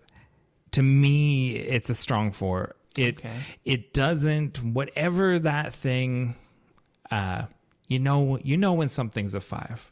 I don't know what it is about a 5 that makes you know that it's a 5, because sometimes it seems very arbitrary between a 4 and a 5, like what that little sauce is.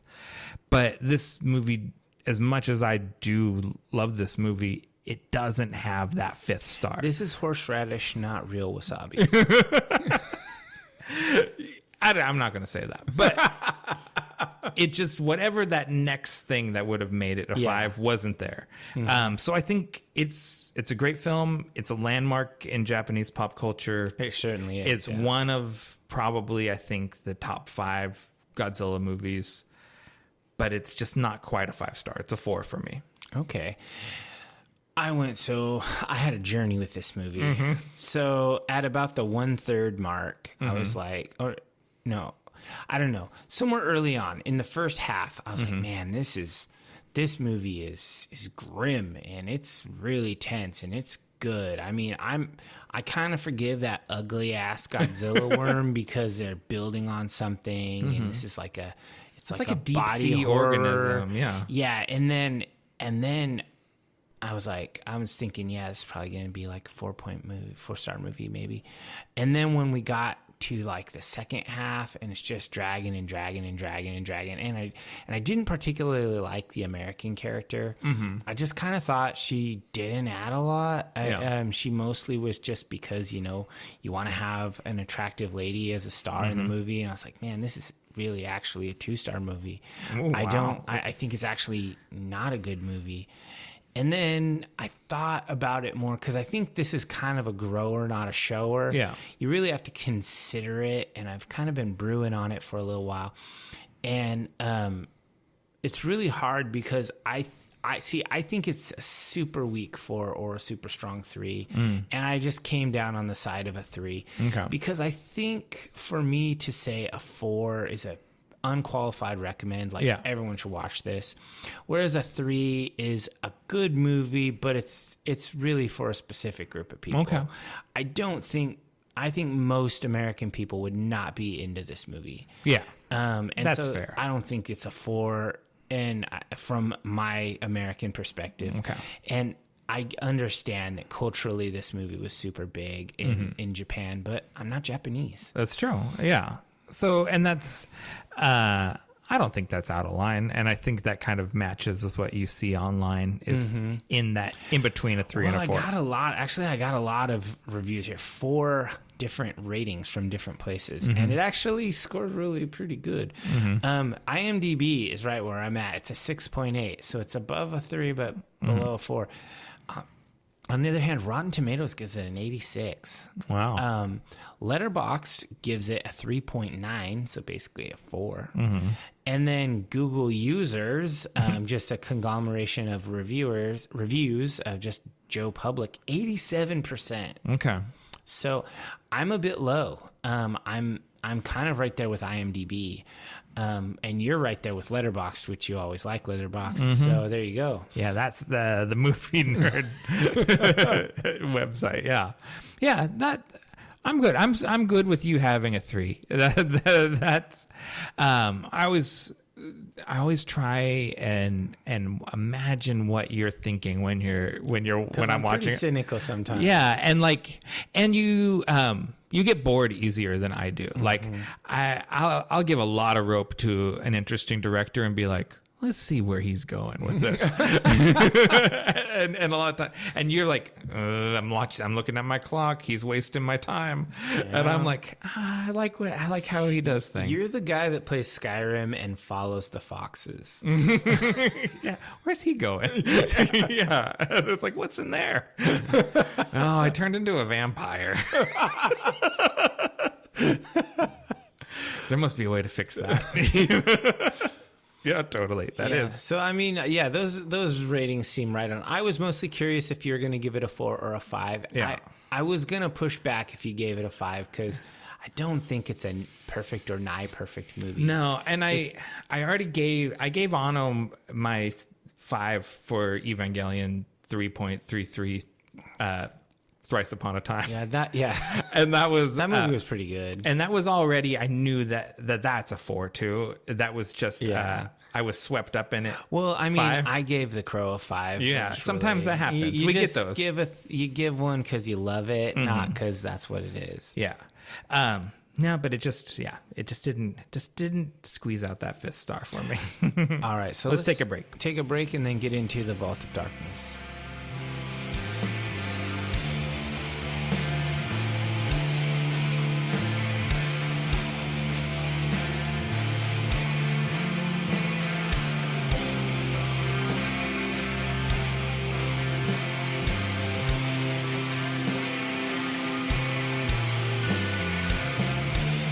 Before we delve into the Vault of Darkness, we ask that all initiates of the cult follow us on your favorite social media platform at Nightshade Cult. If you've enjoyed this content, help us grow the cult by sharing it with like-minded people and leave us a review wherever you listen. All right, Dave, what are you pulling out of the Vault of Darkness? I'm going to go ahead and stay on the Japan theme because we got to do Japan. And I've talked about these guys in the past, but never really given them a strong, a little bit of a dive. I'm going to go with Boris. Oh, nice. Yeah. I like Boris a lot. Boris is a band from Tokyo. They are formed in 1992. They are 3 members, Atsuo, Takeshi, and Wata. They just use one name each. And they all do vocals, but they all have different instruments. Atsuo plays drums. Takeshi plays guitar and bass, sometimes at the same time. He has a double neck. I saw him live, and yeah, it's crazy. And then Wata is their guitar player, and she also has keyboards right next to her guitar station, and she's pretty awesome. She plays a Les Paul Custom, which is amazing. But when they play live, Atsuo is not on the drums. They bring a touring drummer, and he sings live like a rock star in the front. He's amazing. Yeah. And it's impossible to really categorize Boris in a genre. But I guess at their core, you have to say things like sludge rock, drone, metal, noise, psychedelic, and like lo-fi minimalism sometimes. Very punk rock a lot of the time, They too. do have a punky edge to them, but it's really that sludgy, like dirty vibe. And some of that comes from their bass and guitar tones. They're really thick.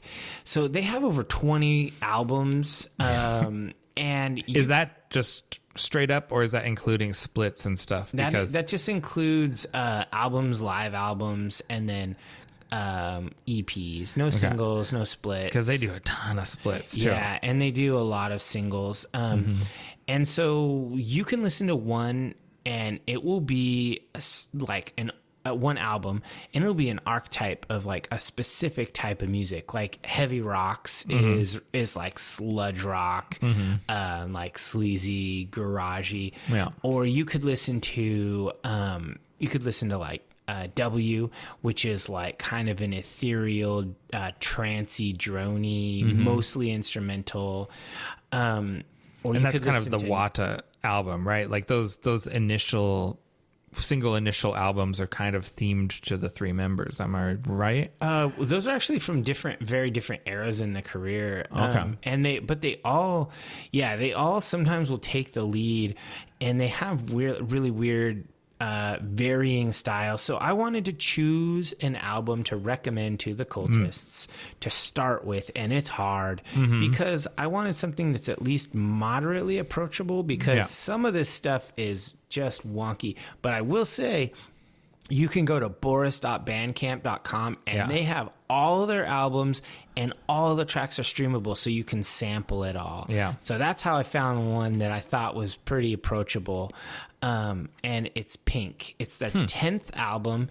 They put it out in 2005, and then on a Japanese label. And then it was re-released in the States in 2006 on Southern Lord, which is a metal label. Yeah. This album is...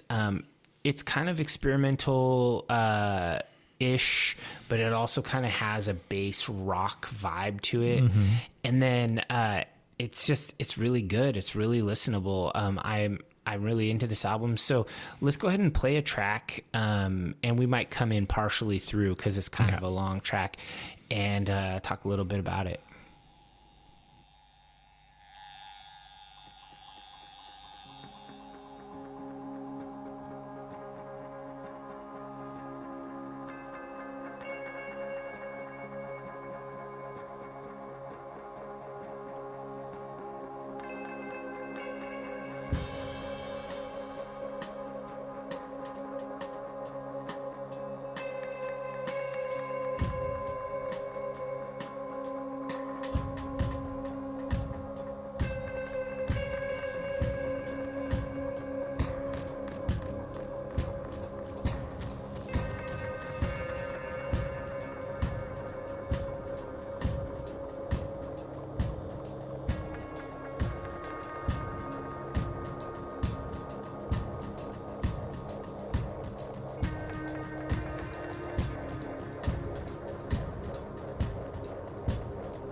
kind of drony, noisy, heavy, ethereal-ish vibe is very Boris. Yeah.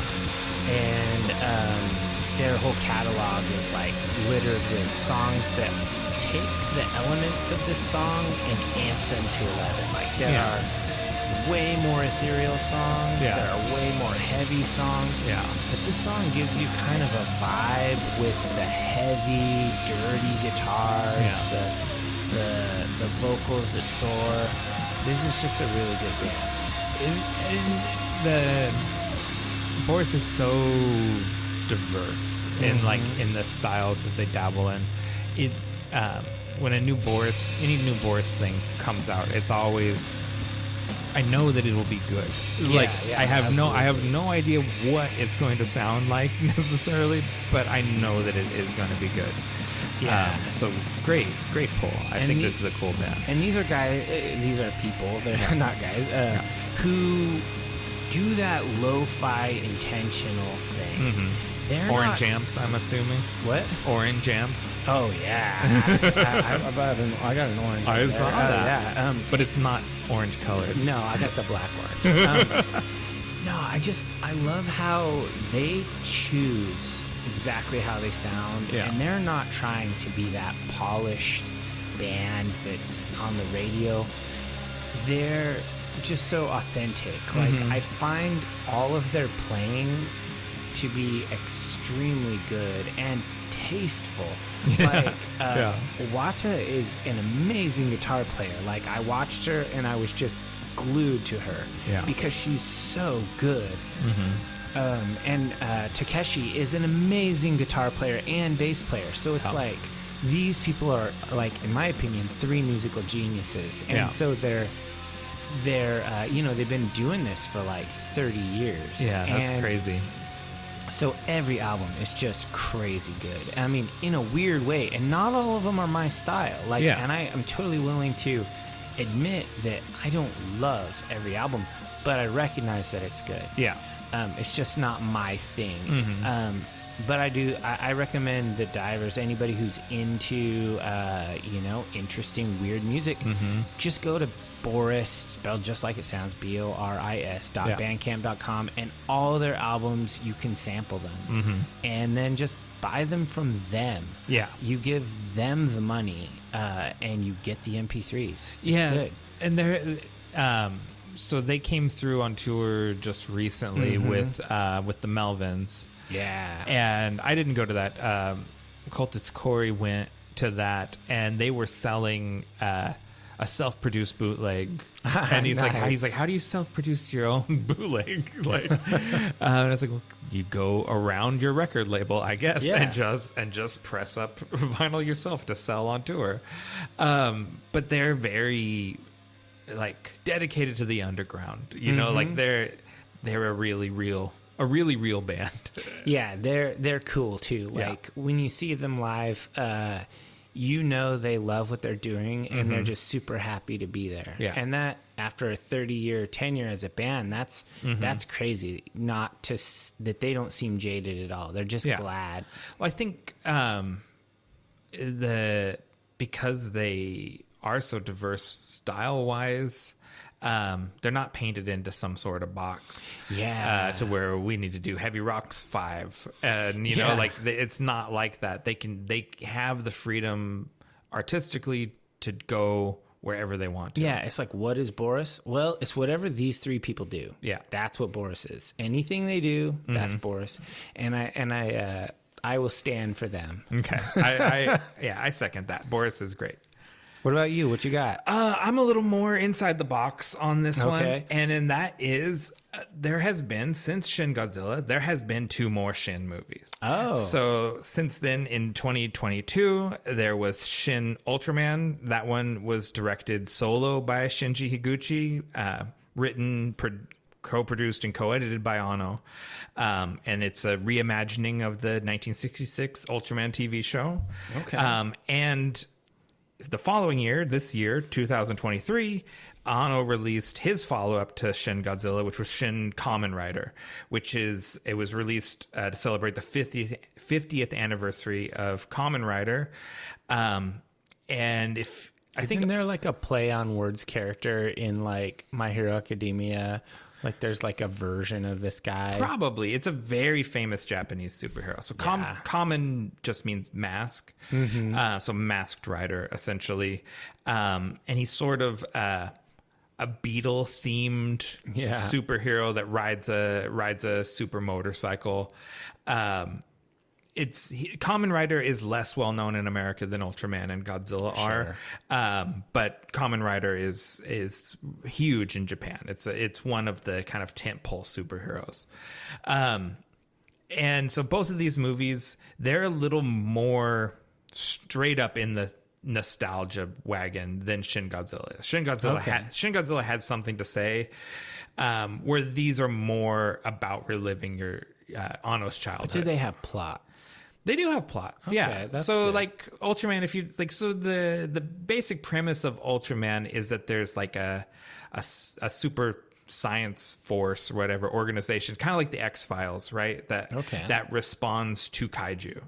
And a member of that team sort of gets body swapped with an alien superhero. And that superhero is Ultraman, and Ultraman fights kaiju, fights alien invading kaiju. That's the rough elevator pitch for it. Kamen Rider is even more superhero-y, where it's like an evil sort of, like in Marvel terms, like a Hydra sort of evil super science organization is making like these sort of hybrid people, and Kamen Rider has those powers, and he uses them to fight the bad guy, the bad superheroes, or the supervillains or whatever. They're both very in love with the 60s and the 60s style. Like they seem very lo-fi. They don't seem like big modern superhero movies. Kamen Rider is shockingly violent. Like Kamen Rider kills bad guys. Like it's like punch him in the head and the head explodes. Like dope. Yeah, it's ultra bloody. The whole theater was like, whoa. Like the first time he punches someone and it's like blood spray, and it's like, oh, it's that. It's that kind of movie. Like, is there any kids in here? Because this is not a kids movie. That's hilarious. But they are they're thematic. It's like a thematic trilogy with Shin Godzilla. And I call them simultaneously tribute and exorcism. It is both Anno kind of reveling in his childhood and getting through it. You know what I mean? Like he's and that I don't say that to reduce Higuchi's role, because obviously he's like one of his main creative partners, and he directed Shin Ultraman solo. He's the solo director of it, but it is still Anno's universe, basically. Gotcha. So if you liked Shin Godzilla, but you want a little more of a Power Ranger sort of vibe, I think these movies are both worth checking out. So I'm curious, and this is sort of related to what you're talking about. Japanese movies. Where do you rate like comparison, like the Shin Godzilla, the 3 Shin movies, versus something like that is an homage to Japanese movies like Pacific Rim? I think kind of without qualifications, I think Pacific Rim is upper echelon kaiju movie. Okay. I think it is incredibly authentic to the source material, and it honors it. It's not. Yeah. It is not making fun of it. There's no sort of wink and like, but this is all dumb. Del Toro is like the Mexican Anno. You know what I mean? Like he's a real nerd. I hate it when people make fun of the stuff that they're doing. Yeah. It's like if you're doing it, do it, bro. Like don't like half-ass do it. Ironically. Yeah, like that's, you know, that is part of the problem with the newer superhero movies, I think, in America. Yeah. Is this sense of, we know this is dumb, and it's like, not, you got to take it. Like I was watching. Like you didn't get that in the first Iron Man movie. No, you never Not thought at in the all. first Iron Man movie, they never were like, we know this is dumb. They were completely serious about it. And it was a great movie. Yeah. And like I was watching the new One Piece series. I watched a couple episodes of that. And in my opinion, the reason why it works Because it works. because they take it completely seriously. It's an absurd, campy, nonsense world It's that ridiculous. they live in, but no one acts like it's dumb. There's never a moment where they look at the camera and say, "Devil fruit is dumb." You know, like like never do you think like Zoro or Kami or Sanji or any of those guys aren't like truly in this. yeah, you know? they're in the world. It's the same reason Batman 66 worked because Adam West sold it. Every episode, he took that stupid world completely seriously. Yeah. And that is how you have to do it. Because if you lived in the world, you can't think it's a stupid world. You know what I mean? I mean, I live in this world and I think it's a stupid world. Fair. That's a fair point. That's a fair point. We do live in a stupid world. I would rather live in the One Piece one. Yes, give me a ship. And a Yeah. fruit. But yeah, I so want some hockey. so I put Pacific Rim up on a pretty high Okay, pedestal. I was just curious Yeah. how that's regarded versus like true kaiju enthusiasts, which you clearly are. Yeah. Because I'm not, but I love Pacific Rim. Yeah. And I think it's like, I don't know, it's probably lame to say it's my favorite kaiju movie, but it is. Yeah, I think it's one of the best. And it's also got mecha in it, and I love those. Yeah. So it kind of brings the best of both worlds. And it's got, like there's stuff. I mean, and go back in your podcast feed, and Dave and I did a long episode on the whole Pacific Rim Oh yeah, thing. we talked about this for hours. But like the sort of thing, what makes a Del Toro like an Anno? What makes them special to me is like Del Toro plotted out how someone would fit into the CG monster suits. You know what I mean? Like each one had to work, even though it's a CG creation and it doesn't need to have a person inside piloting it. Yeah. If this was a guy in a rubber suit, how would the guy fit in it and how would you make it work? He did that nerdy legwork of figuring out the universe that he was building. And those are the sort of things, and I always beat up on the Transformers movies. Yeah. That's the things that Michael Bay doesn't do. He doesn't figure out how did the Transformers work because he doesn't care. I think that there's a certain something that makes a director, or not just directors, but a creator like Del Toro or Boris or Anno, and many others, just truly authentic, and you feel their love for the content. Exactly. And that's what matters. It can't just be a cash grab. It can't be a thing they're sort of into. It's why you could tell Henry Cavill loved playing The Witcher. Yeah. You know, you have to... You can't fake enthusiasm, or if you can, you're just a hell of an actor or whatever. Yeah. But I mean, people have a sense for when someone loves something and they pour a lot of themselves into it. It's good. Well, and that's the we're kind of getting a cool tangent here at the end. That's the Tommy Wiseau room effect, right? Where it's a truly awful movie, but his passion translates through and it makes it watchable because you're watching someone make art that they care about. Yes, I have watched that movie with a lot of people who are watching it for the first time, and I've never had someone not love it for what it is. Just craziness, because it's a passion project. It's absolutely great. So, and you can't but that's what resonates with the audience, in my opinion. It's like a weird. I'm not a really spiritual person, but it's like there's a soul to art that's created with love. Completely, yeah. And you can tell when it's there or when it's not there. It's like the old, what's pornography? Well, I can't define it, but I know when I see it. Yeah, and same with art. I mean, and that often you're arbitrating between is this porn or is it art? It just depends on if they what they were doing when they made it. Yeah, I'll know. You might not agree with me, but I'll know. Yeah. All right. All right. We'd like to thank you for joining the Nightshade Cult. And until we meet again, we're wishing you unpleasant dreams.